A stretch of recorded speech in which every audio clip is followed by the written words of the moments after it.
Oil prices just saw their wildest week in history, surging to $120 before crashing back to $80. So why did Jay, a warehouse worker in Houston, pay $3.50 a gallon last Tuesday, the highest he's seen since summer? Somewhere between the oil well and your gas tank, almost 40 cents per gallon just vanishes, and nobody is talking about where it goes. In the next 7 minutes, you'll understand exactly why falling oil prices don't save you a dime, who profits from the gap, and the one hidden trick that makes you feel like you're losing your mind every time you fill up. The most shocking part comes at the very end, because the system isn't broken. It was built this way on purpose. Rewind to late 2024. Oil sat around $70 a barrel. The national average for regular gasoline hovered near $3.20. Jay filled his Ford F-150 every Sunday. 22 gallons, roughly $70. Predictable, comfortable, almost boring. Refineries were humming at 93% capacity, the highest seasonal rate in 5 years. Supply chains had finally recovered from pandemic chaos. Inventories were healthy. Analysts on CNBC kept saying the same word, stability. Consumers believed it. Commuters budgeted around it. Small trucking companies signed contracts based on it. Gas was just another line item like your phone bill. You didn't think about it. You just paid it. And that comfort, that predictability, was the most dangerous thing of all. Because while everyone was relaxing, the machinery behind your gas price was quietly rewiring itself. Refinery profit margins, called crack spreads, had already started creeping upward, from $15 a barrel to over $25, even as crude stayed flat. Nobody noticed, nobody cared. But that spread is the seed of everything that's about to hit your wallet. But here's the thing. That stability was a mirage. In early 2026, geopolitical chaos returned with a vengeance. Tensions between the US and Iran escalated. New sanctions targeted Iranian crude exports, pulling roughly 1.5 million barrels per day off the accessible market. Oil spiked briefly to $120. Then something strange happened. Oil pulled back to the low $80 range. Headlines celebrated, but gas prices didn't follow. They climbed. The national average pushed past $3.50. What nobody saw coming was this: refineries became the bottleneck. Think of it like a highway. Oil is the cars. Refineries are the lanes. Even if fewer cars enter the highway, if you close 2 lanes for construction, traffic gets worse, not better. 5 major U.S. refineries underwent maintenance simultaneously in early 2026. Operable capacity dropped to 88%. Meanwhile, summer blend switchovers, mandated by the EPA, further restricted which facilities could produce what. The result? Finished gasoline supply fell by 400,000 barrels per day even as crude supply stabilized. Jay watched oil prices drop on his phone and drove to the station expecting relief. He found $3.50 instead. The truly terrifying part? The refineries weren't broken. This maintenance was scheduled months in advance. Now here's where it gets wild. Economists call what happens next the rockets and feathers effect. When oil surges, gas stations launch prices upward like a rocket, sometimes overnight. A $10 jump in crude can translate to a 25-cent spike at the pump within 48 hours.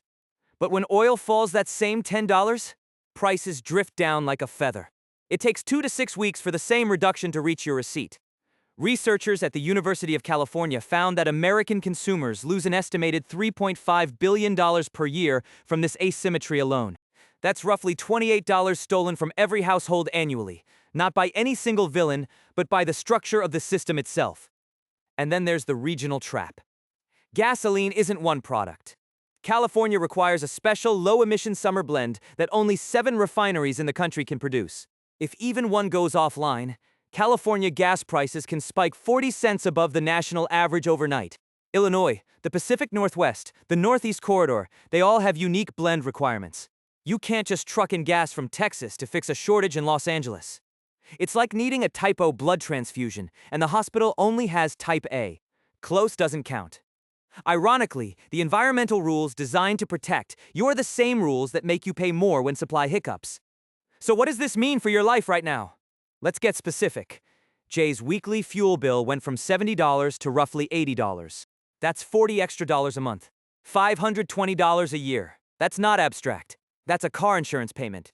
That's 3 months of streaming subscriptions. That's 2 fewer chicken dinners on the family table every single week. For the 242 million Americans who drive more than 30 miles to work each day, this isn't an inconvenience. It's a slow financial bleed. And it cascades. When diesel rises, shipping costs rise. When shipping costs rise, grocery prices rise. The USDA reported food at home prices climbed 2.1% in the past 12 months, and fuel surcharges are a direct driver. Your gas bill is also your grocery bill. Here's a question worth sitting with. If the US had expanded refining capacity by just 10% over the last decade, analysts estimate the national average would be 20 to 30 cents lower per gallon right now. That's roughly $400 back in the average household's pocket every year. But no new major refinery has been built in the United States since 1977. Let that sink in. The infrastructure deciding your cost of living is almost 50 years old. How are you preparing for a system that was never designed to protect your budget? There's one more trick almost nobody mentions: the timeline lag.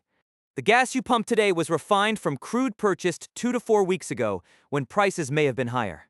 Stations aren't selling today's oil. They're recovering yesterday's costs. It's like buying concert tickets at last month's price, even though demand dropped today. This lag always seems to benefit the seller. When prices rise, stations update instantly to protect future margins. When prices fall, they sell old, expensive inventory first. Heads they win, tails you lose. And the data proves it. A 2024 study from the Dallas Federal Reserve confirmed that downward price adjustments at the pump take on average 11 days longer than upward adjustments. 11 days of you overpaying, multiplied across 242 million drivers, multiplied across 52 weeks a year. The numbers are staggering. What would you do if you realized every fill-up was priced against you by design?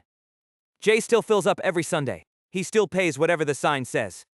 But now he understands something most people don't. The price at the pump was never a mirror of the oil market. It's a funhouse reflection, distorted by aging refineries, regional regulations, psychological pricing games, and a timeline trick that always leans against you. The system isn't broken. It's functioning exactly as designed, just not for you. The real question isn't why gas prices are high. It's why we keep accepting a 50-year-old infrastructure that treats the most essential product in American life like a luxury. If this changed how you see your gas receipt, hit that like button and subscribe. Share this with someone who's been frustrated at the pump. Drop a comment telling me what you're paying per gallon right now. I read every single one.